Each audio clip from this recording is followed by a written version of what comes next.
very surreal, and like you do silly things. Like I grabbed my cameras, which is my life, my camera. I grabbed 2 hard drives. I looked down, I had old shoes on, I changed into my good shoes, my good joggers.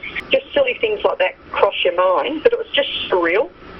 I went and got my camera and just went outside and I thought I'll take a photo. And by this time the smoke was like really thick and it was a browny, orangey colour. Oh, this doesn't look good. So I rang my neighbours on either side because neither one of them were home, just to let them know what was going on. And then I looked down the back and I thought it was a spot fire. I didn't realise spot fires were little tiny fires, just like the size of the back of my property, about 10-foot high fire. So I went down there with a garden hose and tried to put it out, which, you know, that didn't work.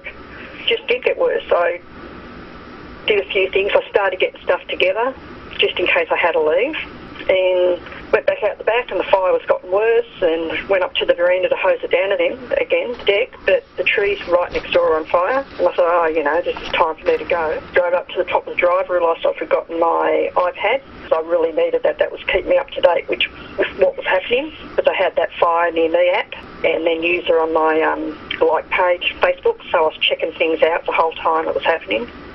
I ran back inside. Every single alarm in the house was going off. I think the back of my house was on fire at the time. I walked out the front, or ran out the front, looked over next door. Both houses next door to me were on fire. It just happened so quickly that didn't have time for the fire brigade to be there, for police to be there. It happened too quick. I can't believe how calm I really was. Like, I was scared and I was shaking and I couldn't stop pacing for about 3 days. I just walked. I just couldn't lay down. I just kept walking.